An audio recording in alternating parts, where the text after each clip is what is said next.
아멘. 자리에 편히 앉아 주시기 바랍니다. 예수 그리스도 이름으로 하나님 말씀 증거하도록 하겠습니다. 마태복음 13장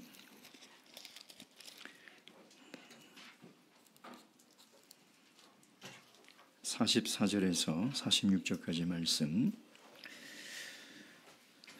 마태복음 13장 44절에서 46절까지 말씀 한 목소리로 봉독하도록 하겠습니다. 시작. 천국은 마치 밭에 감추인 보화와 같으니 사람들이 이를 발견한 후에 숨겨두고 기뻐하여 돌아가서 자기의 소유를 다 팔아 그 밭을 샀느니라. 또 천국은 마치 좋은 진주를 구하는 장사와 같으니 극히 값진 진주 하나를 만남에 가서 자기의 소유를 다 팔아 그 진주를 샀느니라. 아멘. 전라남도 신안군이라는 섬에 가면 금산마을이라는 해변이 있습니다. 그 해변은 굉장히 아름다운 또 고즈넉한 해변인데요. 태풍이 불면 그 바다에서 도자기라든지 그릇이라든지 온갖 희귀한 물건들이 그 백사장으로 몰려오곤 했습니다. 근데 그 금산마을 사람들은 바다에서 떠내려온 물건을 절대 집으로 가지고 가지 않았습니다. 그래서 왜냐하면 바다에서 떠내려온 것은 죽은 사람의 물건이기 때문에 그것을 가지고 가는 사람에게는 세 가지 불행한 일이 생긴다라는 미신이 있었던 것이죠. 첫째는 그 물건을 가지고 간 사람은 반드시 죽는다.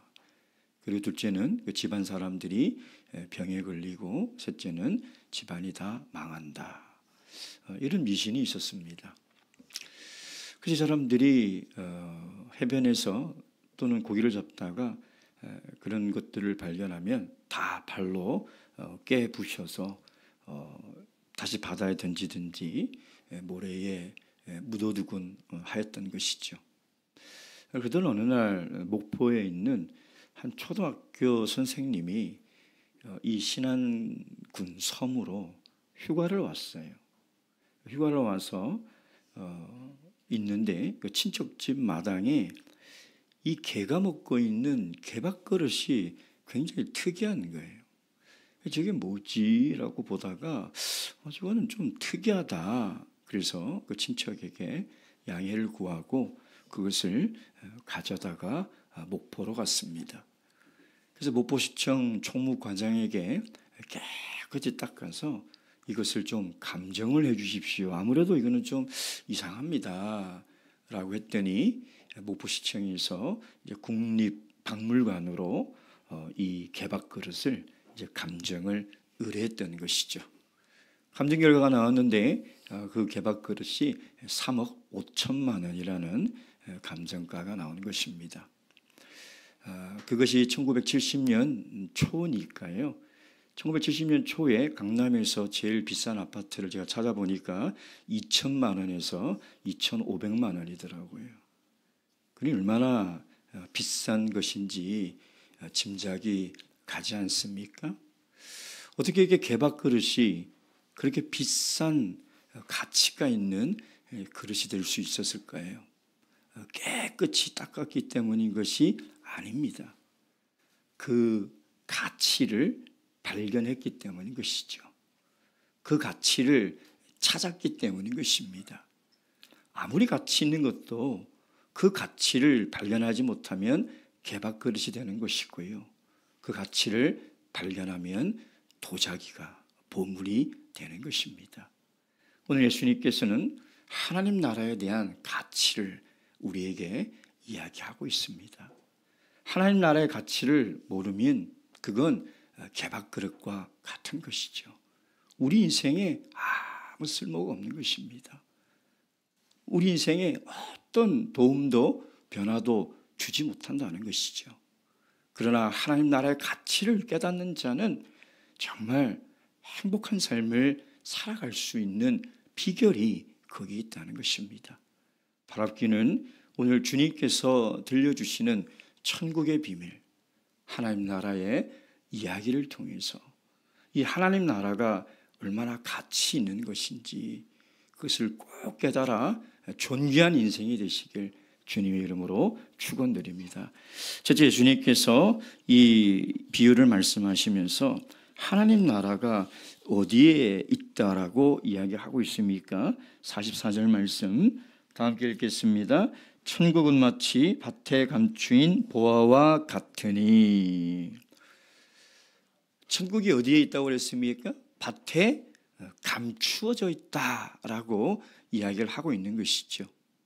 지금 예수님은 계속해서 이 하나님 나라에 대한 개념, 하나님 나라가 어떤 곳인가에 대해서 무리들과 제자들에게 가르치는 방식은 결코 어려운 이야기가 아니라는 것입니다.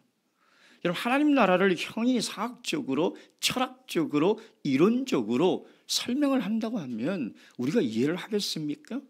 그럼 너무나 감사한 것은 예수님께서 너무나 쉬운 비유를 들어서 우리들에게 이야기하고 있다는 것입니다. 그러나 명심해야 될 것은 그 비유가 쉽다고 해서 하나님 나라의 비밀이 결코 가벼운 것이 아니라는 것입니다. 그 비유는 굉장히 쉽지만 그 깊이는 헤아릴 수 없는 하나님의 영적인 비밀을 품고 있다라는 것이죠.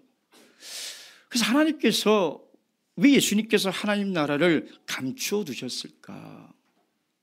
하나님 나라가 드러나면 더 좋은 것이 아닙니까? 누구나 다 하나님 나라를 발견할 수 있으면 더 좋은 것인데 왜 하나님은 이 하나님의 나라를 밭에 감추인 보화처럼 감추어 두셨냐는 것이죠. 그래서 오늘 예수님은 그 하나님 나라의 특징 가운데 하나가 뭐냐면 하나님 나라는 감추어져 있다는 것입니다. 사실 이 비유를 오늘 우리 이 시대의 사람들은 잘 이해가 가지 않습니다. 왜 그 비싼 보물을 땅에 묻어두었을까? 그러나 2000년 전 당시 이 팔레스타인 지역에는 이런 일들이 흔했던 것이죠. 왜냐하면 그 당시에는 은행이나 귀중품을 맡겨둘 곳이 없었습니다. 가장 안전한 곳이 어디냐? 땅속이었던 것이죠. 그래서 땅에 묻어두는 것이 가장 안전한 방법이었습니다. 당시 랍비들의 책을 읽어보면 이런 내용이 있습니다. 당신이 가지고 있는 가장 귀한 보물이 있느냐? 땅속에 묻어두어라. 그것이 가장 안전하다.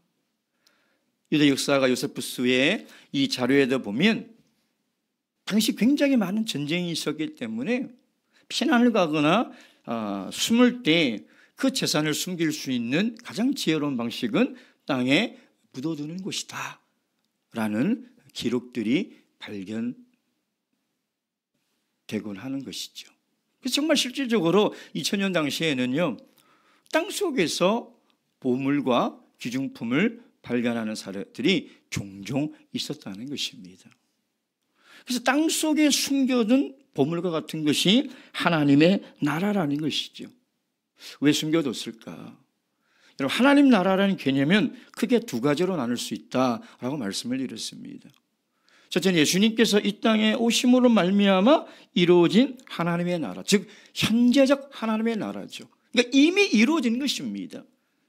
하나님 나라는 예수님이 이 땅에 온 순간부터 지금까지 이곳에 존재하는 것이죠. 이미 이루어진 현재적 하나님의 나라라는 것입니다. 그런데 두 번째 하나님 나라는 아직 이루어지지 않은, 예수님께서 다시 이 땅에 재림하시고 우리 모든 성도들이 영원한 영체로 변화되어 이제 완전한 하나님의 나라 천국 도성에 들어가는 순간 이루어질 미래적 하나님의 나라라는 것이죠. 아직 이루어지지 않은 현재적 하나님 나라, 그리고 이미 이루어진 하나님 나라, 아직 이루어지지 않은 미래적 하나님 나라, 이 두 가지가 있지만 이 두 가지의 공통점은 가시적인 것이 아니라는 것입니다. 그러니까 눈으로 볼 수 없어요. 비가시적인 영적인 것이라는 것이죠. 그래서 이걸 발견할 수가 없는 거예요. 하나님 나라는 분명히 임했는데 하나님 나라를 발견하지 못하는 사람들이 있잖아요. 하나님 나라를 찾지 못하는 사람들이 분명히 있다는 것이죠. 여러분, 이 농부가 이 보화를 어떻게 발견을 하게 되었습니까? 그럼 세상 사람들은요, 눈으로 보이고 손으로 만져지는 것을 쫓아갑니다. 눈으로 보여줘야 되고 만져줘야 그 가치를 인정하는 것이죠. 근데 우리가 가만히 생각해 보면 사실 눈으로 볼 수 없고 만질 수 없는 것이 훨씬 가치가 있거든요. 그걸 볼 수 있는 눈이 없는 거예요. 그래서 하나님께서는 이 하나님 나라의 비밀을 감추어 둔 거예요. 여러분, 세상에 눈에 보이는 것만 쫓아가고 손에 잡히는 것만 잡으려고 하는 사람들의 눈에는 절대 보이지 않습니다. 볼 수가 없는 거예요. 그래서 하나님은 하나님 나라를 마치 밭에 감추인 보화처럼 숨겨둔 거예요. 보이지 않는 것이죠. 여러분, 밭에 숨겨뒀는데 그게 보이겠습니까? 볼 수가 없는 겁니다. 여러분, 이 농부가 이 보화를 발견한 것 어떻게 발견했습니까? 이 농부는 여느 때와 같이 그냥 열심히 농사를 지었습니다. 꿈에서는 한번 생각을 해 봤을 수도 있을 거예요. 왜? 그런 일들이 종종 일어났으니까. 야, 나도 어느 날 이 밭을 갈다가 보물을 좀 발견했으면 좋겠다. 꿈을 꿨을 수도 있겠죠. 근데 정말 그 꿈이 현실이 된 거예요. 횡재한 거죠. 여러분, 이 보물을 발견한 사람의 인생은 이제부터 완전히 달라지게 된 겁니다. 이 보물을 발견하기 전에는 일개의 소작농으로 그렇게 살아갔지만 이제 이 보물을 발견한 이후에는 삶이 완전히 바뀌게 된 것이죠. 새로운 삶을 살아가게 되는 것입니다. 이것이 하나님의 은혜라는 거예요. 복음은 어느 날 정말 내가 생각지도 않았는데 하나님께서 나에게 은혜를 주셔서 하나님 나라를 보게 하시고 하나님 나라를 발견하게 하고 하나님 나라를 소유한 사람으로 살아가게 만드는 거예요. 그래서 철학자 키에르케고르는 이런 얘기를 했어요. 복음은 마치 고와 같은 나에게 어느 날 갑자기 부자 아버지가 생긴 것과 같아. 여러분, 이건 전적인 하나님의 은혜라는 거예요. 우리가 하나님의 나라를 찾으러 다녔습니까? 우리가 하나님 나라를 찾고자 구한 적이 있냐 이 말이에요. 오늘 갑자기 하나님께서 내 삶에 찾아오셔서 다른 사람들은 볼 수도 없고 찾을 수 없는 이 하나님 나라를 내 마음속에 넣어주신 거예요. 이런 횡재가 어딨냐 이 말이에요. 이러니 하나님의 놀라운 은혜가 아닐 수 없다는 것입니다.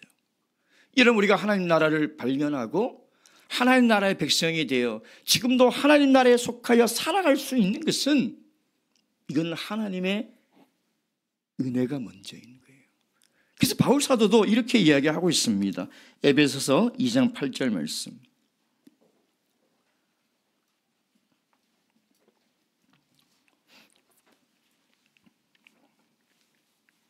에베소서 2장 8절 말씀 다 함께 읽겠습니다. 시작. 너희가 그 은혜를 인하여 믿음으로 말미암아 구원을 얻었나니 이것이 너희에게서 난 것이 아니요 하나님의 선물이라. 여러분, 우리가 하나님 나라를 유업으로 얻을 수 있고 지금도 하나님 나라에 속하여 살아갈 수 있는 것은요 우리의 노력이 아닙니다. 우리 어떤 공로도 아니고 우리 어떤 행위도 아니라는 거예요. 이건 전적인 하나님의 은혜죠. 마치 그냥 살아가다가 어느 날 보물을 발견한 농부처럼 우리 인생에 횡재를 하는 거예요. 이거보다 더 큰 하나님의 축복이 어디 있습니까? 여러분, 눈에 보이는 것들은 다 사라질 것들이에요. 우리가 그렇게 갖고 싶어 했던 손에 쥐어지는 것들은 다 사라질 것들이에요. 그러나 하나님께서 우리에게 주신 이 하나님 나라를 얻을 수 있는 이 구원의 은혜는 영원히 사라지지 않는 하나님의 선물이라, 하나님의 은혜라는 것이죠. 여러분, 그래서 이 감추어진 하나님의 나라, 수많은 사람들이 이 역사에 오고 다 또 이 세상을 떠나가지 않았습니까? 여러분, 그 수많은 사람들 가운데 이 하나님 나라를 발견한 사람이 과연 몇 프로나 되겠어요, 여러분? 2000년 전부터 지금까지 얼마나 많은 사람들이 이 땅에 왔다 이 땅을 떠나갔겠냐 이 말이에요. 그 수많은 사람 가운데 하나님 나라를 발견한 사람이 과연 몇 프로나 되겠냐 이 말이에요. 그러니 우리처럼 복을 받은 사람이 세상에 어디냐 이 말이에요. 우리처럼 횡재한 인생이 세상 어디에 있냐 이 말이에요. 없어요. 이건 말로 설명이 안 되는, 어떤 것으로도 이해할 수 없는 신비로운 하나님의 은혜가 아닐 수 없다는 것입니다. 이것이 우리 기독교의 구원관이죠. 이것이 하나님 나라의 비밀이라는 것입니다. 자, 그래서 두 번째, 하나님 나라를 발견한 사람의 마음이 어떤 마음입니까? 우리 44절 다시 읽겠습니다. 시작. 천국은 마치 밭에 감추인 보화 같으니 사람이 이를 발견한 후에 숨겨두고 기뻐하여 돌아가서. 아멘. 보물을 발견하고 이것을 숨겨두고 어떻게 했다고요? 기뻐하여 돌아갔다는 거예요.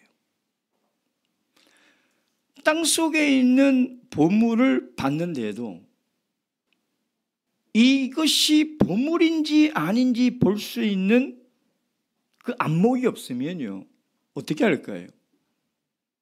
개밥그릇 되는 거예요. 땅에 묻어두든지. 근데 이 농부는 그 안목이 있었다는 거예요. 아, 이거는 정말 예사로운 것이 아니구나, 이게 그냥 물건이 아니구나 라는 그 안목이 있었다는 것이죠. 여러분, 아무리 하나님 나라를 보여줘도 이 하나님 나라가 얼마나 가치 있는 것인지를 볼 수 있는 안목, 신앙적으로 얘기하면 믿음의 눈이죠. 그게 없는 사람은 하나님 나라를 유업으로 얻을 수 없는 거예요. 하나님 나라에 살아가는 기쁨을 누릴 수 없는 것이죠. 여러분, 그래서 깨닫는 것도 은혜예요. 하나님 나라를 발견한 것도 은혜지만 그 은혜가 얼마나 가치 있는지를 깨닫는 것 또한 하나님의 은혜라는 거예요. 아무리 구원의 은혜를 베풀어 주고 오늘도 우리를 구원으로 인도해도 이 그리스도의 인도하심이 얼마나 귀한 것이고 얼마나 가치 있는 것인지 깨닫지 못하면 그건 개밥그릇이에요. 아무 소용이 없고 아무 쓸모가 없는 것이죠. 근데 이 농부는 그것을 발견한 이후에 이것이 가치 있는 것이라고 깨달았다는 것입니다. 범죄한 인간이 죄가 들어옴으로 말미암아 불행 중에 불행이 뭐냐면 옳은 것과 그른 것을 바르게 판단하는 능력이 부족해요. 무엇이 참이고 무엇이 거짓이고요, 무엇이 가치가 있는 것이고 무엇이 가치가 없는 것인지를 그것을 분별하는 능력이 부족하다는 거예요. 정말 어리석은 인생들의 공통적인 특징이 뭡니까? 어리석은 그리스도인들의 공통적인 특징이 뭐예요? 중요한 것이 뭔지를 몰라요. 본질이 무엇인지를 모르고 뭐가 우선순위인지를 모르는 거예요. 그래서 항상 돈이 우선순위고 세상의 성공이 우선순위고 학교가 우선순위고 직장이 우선순위고 사람이 우선순위인 거예요. 그 분별력이 없는 거예요. 정말 우리에게 주신 하나님의 나라, 먼저 그의 나라와 그의 의를 구하라고 분명히 말씀하셨건만 그 분별력이 없는 거예요. 아무리 얘기해도 말짱 도루묵이에요. 아무리 가르쳐도 결정적인 순간에 그것을 선택하는 것을 보면 항상 잘못된 선택을 해요. 그 이유가 뭐냐면 그걸 보는 안목이 없기 때문에, 믿음의 눈이 없기 때문에, 분별력이 없기 때문에. 그래서 예수님께서도 뭐라고 말씀하셨습니까? 마태복음 7장 6절 말씀. 마태복음 7장 6절 말씀. 마태복음 7장 6절 말씀. 함께 읽겠습니다. 시작. 거룩한 것을 개에게 주지 말며 너희 진주를 대접해 던지지 말라. 저희가 그것을 발로 밟고 돌이켜 저희를 찢어 상할까 염려하라. 이것은 귀한 것의 가치를 분별하지 못하는 어리석은 우매한 사람들에 대한 예수님의 지적인 것이죠.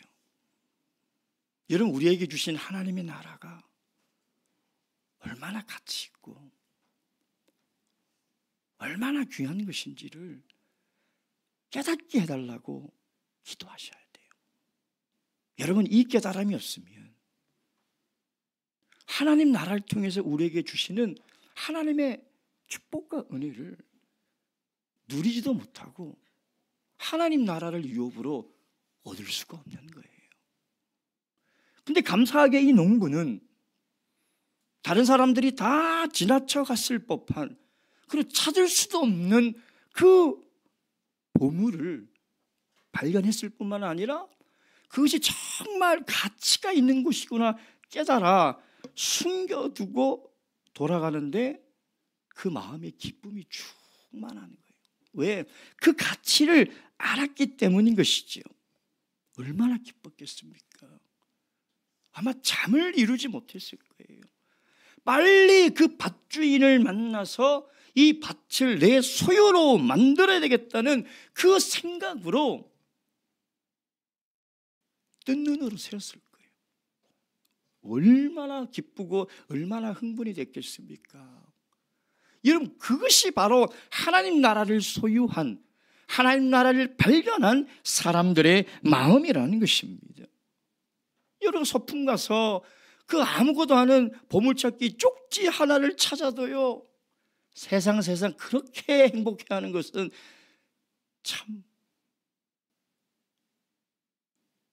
좋아 보이긴 좋아 보이더라고요. 그게 뭐 그 쪽지 하나 얻었다고 저렇게 좋아할까? 근데 그게 보물이잖아요. 그게 보물찾기잖아요. 근데 진짜 보물을 찾았으니 얼마나 기쁘겠냐. 여러분, 우리는 다 그 보물을 찾은 사람들이에요. 그 보물을 다 하나님께서 발견하게 해주시고 그 보물을 우리가 소유하며 살아가고 있지 않냐 이 말이에요. 그 보물을 발견하고 그 보물을 소유한 바울 사도가 그 기쁨을 뭐라고 표현하고 있냐면 빌립보서 3장 8절 말씀. 빌립보서 3장 8절 말씀.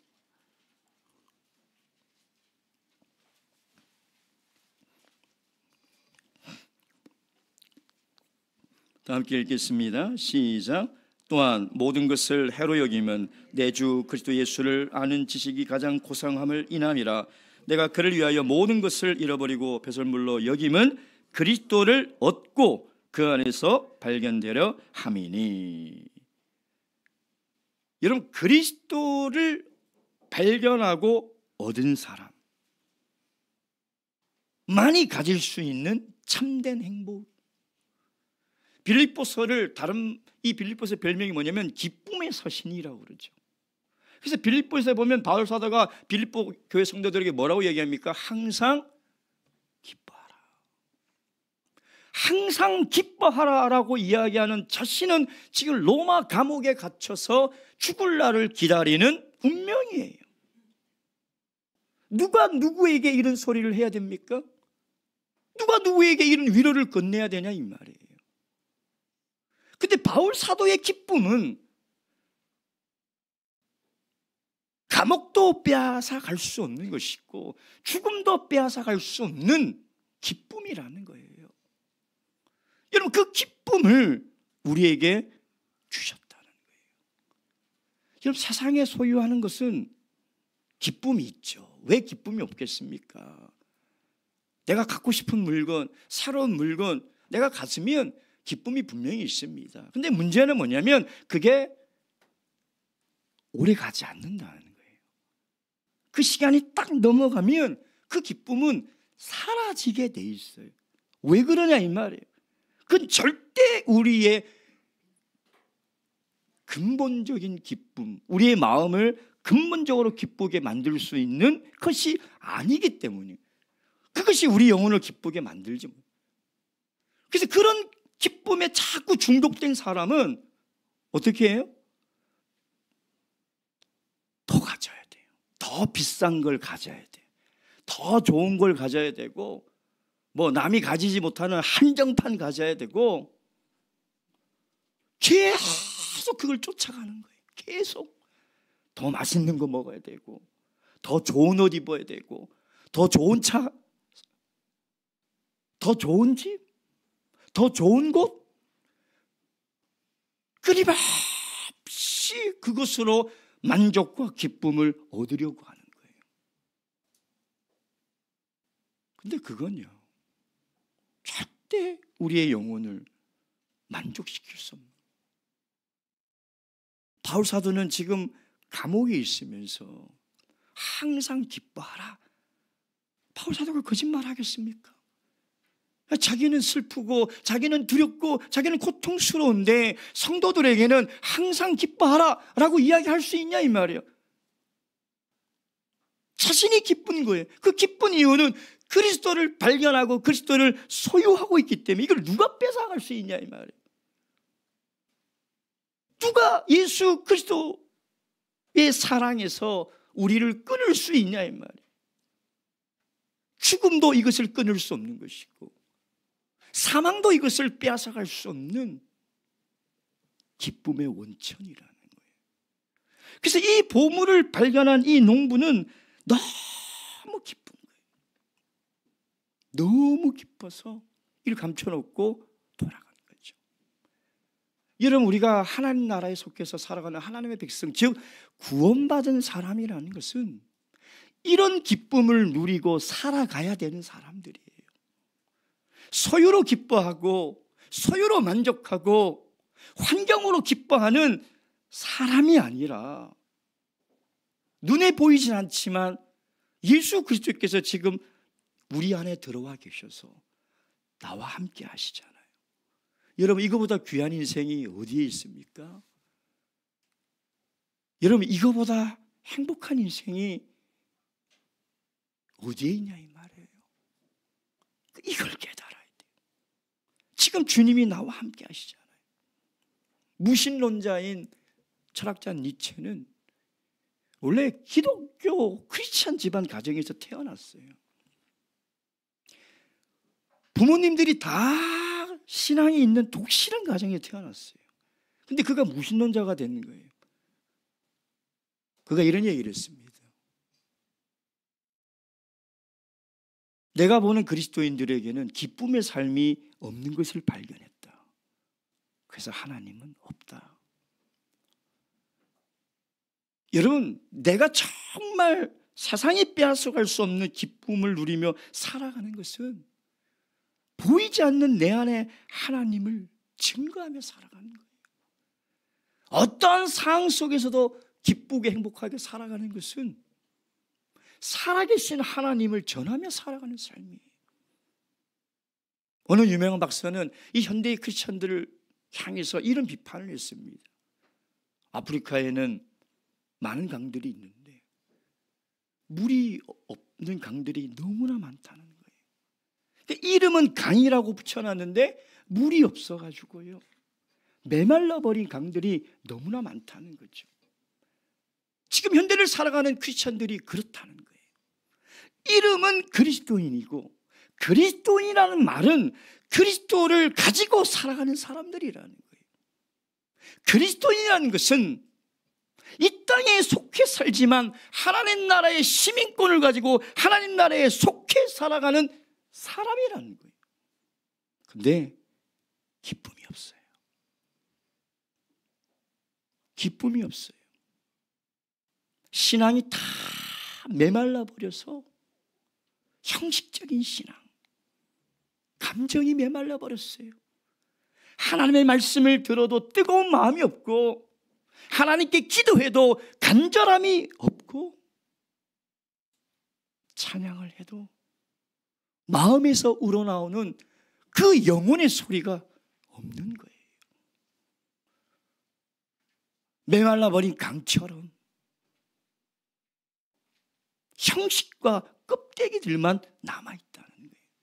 그러니 세상 사람들이 볼 때 뭐라고 생각하겠습니까? 니나 나나 똑같네. 좋은 것 가지면 기뻐하고, 병들으면 슬퍼하고, 실패하면 우울해하고, 도대체 하나님 왜 믿냐 이 말이에요. 하나님이 우리에게 주신 것이 뭡니까? 하나님이 우리에게 주신 것이 도대체 뭐냐 이 말이에요. 세상이 알 수도 없는 기쁨이에요. 세상은 빼앗아갈 수도 없는 행복이고 만족이라는 것이죠. 그 기쁨이 충만한 상태, 그것이 바로 하나님 나라 안에 살아가는 그리스도인의 삶의 모습이라는 것입니다. 이런 우리 안에 있는 이 보화 보물을 여러분 망각해서는 안 돼요. 이 귀한 보배 같은 예수 그리스도를 우리가 발견하고, 그 그리스도가 우리 안에 계셔서 우리와 함께 살아 계시다. 여러분, 이거 하나만으로 우리는 어떤 조건과 상황 속에서도 기뻐해야 돼요. 기뻐해야 되는 이 의무가 우리 그리스도인에게 있는 이유가 거기에 있다는 거예요. 우리 하박국서 3장 17절 18절 말씀 보겠습니다. 하박국서 3장 17절 18절 말씀.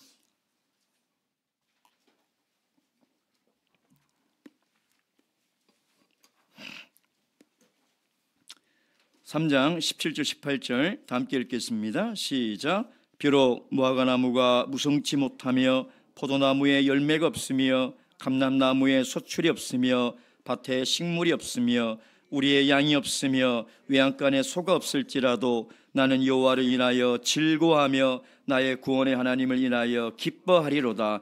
여러분, 이게 우리의 고백이 되어야 되는 거예요. 아무것도 없어도 나는 구원의 하나님으로 인하여 기뻐하겠다.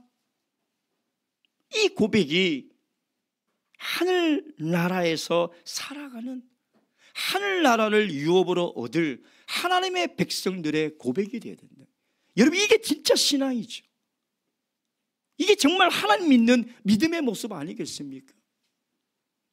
바라옵기는 그리스도를 소유한 이 기쁨을 다 누리시며 행복한 삶을 살아가시길 주님의 이름으로 축원드립니다. 마지막 세 번째, 이 농부는 그래서 이 하나님 나라를 얻기 위해서 어떤 희생을 치릅니까? 44절 다시 읽겠습니다. 시작. 천국은 마치 밭에 감추인 보화 같으니 사람이 이를 발견한 후에 숨겨두고 기뻐하여 돌아가서 자기의 소유를 다 팔아 그 밭을 샀느니라. 46절 시작. 극히 값진 진주 하나를 만남에 가서 자기의 소유를 다 팔아 그 진주를 샀느니라. 숨겨진 보화를 발견한 이 비유, 그리고 좋은 진주를 발견한 진주장사의 비유를 통해서 예수님이 우리에게 주고자 하는 핵심 메시지가 뭐냐면 그 소유를 다 팔았다는 거예요. 그 소유를 다 팔아 샀다는 거예요.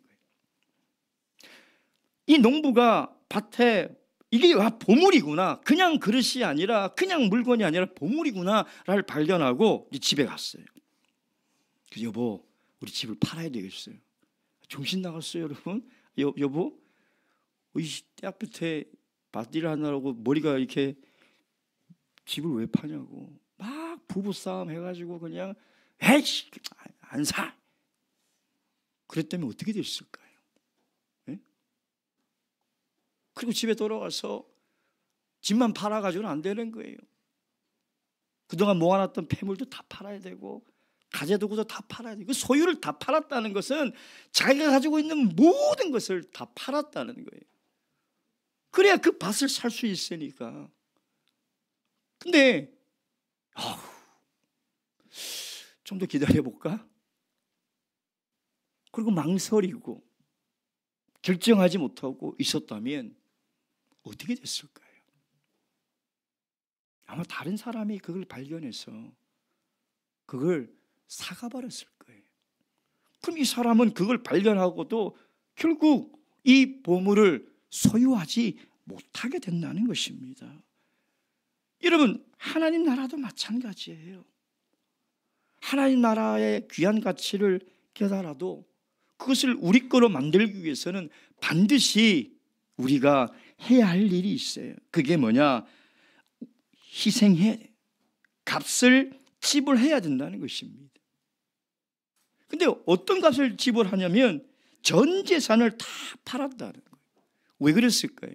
하나님 나라는 비교 불가한 절대적 가치를 가지고 있기 때문에 비교가 안 돼요. 하나님 나라를 얻기 위해서 내가 희생하고 내가 팔아야 될 것들은 비교가 안 되는 거예요. 비교가 안 되는 절대적 가치를 가지고 있다는. 그래서 보세요. 이 농부도 자기의 소유를 다 팔고 진주장사도 자기의 소유를 다 팔았다는. 다른 것을 다 잃어버려도 이 보물은 절대 잃어버려서는 안 된다라는 그 마음이 있었기 때문인 것이죠. 세상에서 가장 가치 있는 것을 발견한 사람은 자기 소유가 아깝지가 않아요. 가치 불가란, 가치 비교가 불가한 절대적 가치라는. 그러니까 우리가 하나님 나라를 발견했을 때 하나님 나라가 내 삶의 절대적 가치로 다가오는 사람은 내가 무슨 대가를 지불하고서라도, 내가 희생하고서라도, 내가 손해보고서라도 이 하나님 나라를 소유하려고 하는 거예요. 절대 빼앗기려고 하지 않는 것이죠. 그런 마음이 이 농부에게 있었기에 하나님 나라를 소유할 수 있는 거예요. 저는 이 본문의 말씀을 묵상하면서 말씀 앞에 스스로에게 질문을 던졌어요. 나는 정말 하나님 나라를 얻고 그 하나님 나라의 가치를 얼마나 깨달아 그 하나님 나라를 위해서 희생하고 내가 헌신하며 내 것을 내어주며 살아가고 있는가? 내 시간을 정말 기쁘게 내어서 하나님 나라를 위해서 살아가고 있는가? 내 재능과 내 열정과 내 수고를 아까워하지 않고 내가 하나님 나라를 위해서 내가 바치고 있는가? 내가 만약 하나님 나라가 정말 내 인생에 있어서 가장 귀한 절대적 가치라면 그것이 아깝지 않을 것인데, 그것이 수고로, 그것이 짐으로, 그것이 부담으로 느끼지 않을 것인데 나는 과연 그러고 있냐 말이에요. 이 농부가 이 좋은 값진 진주를 발견한 이 진주 장사가 그걸 팔면서 아까워했을까 이 말이에요. 그걸 다 내다 팔면서 불안해하고 힘들어하고 걱정했을 거냐 이 말이에요. 오히려 그 보물을 소유한다는 기쁨이 훨씬 크지 않냐 이 말이에요. 오히려 좋은 진주를 갖는다는 그 기대감이 훨씬 크지 않았냐 이 말이에요.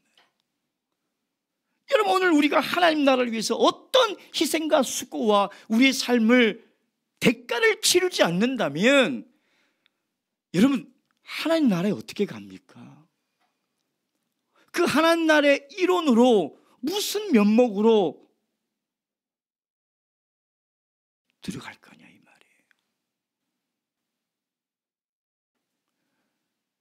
하나님 나라를 위해서 내 모든 것을 다 팔아도 아깝지 않는가? 하나님 나라를 위해서 내 시간과 내 열정과 내 재능을 다 드려도 아깝지 않은가? 그것이 하나님 나라가 가지고 있는 절대적 가치라는 것입니다. 바라옵기는 밭에 감추어진 그 보물을 우리에게 발견하게 하시고 그 가치를 깨닫게 하셔서 그것을 소유하며 살아가게 하신 하나님의 그 큰 은혜를 깨달으시고 먼저 하나님 나라와 의를 위하여 살아가시는 그런 성도가 되시길 주님의 이름으로 축원드립니다. 묵도하시겠습니다.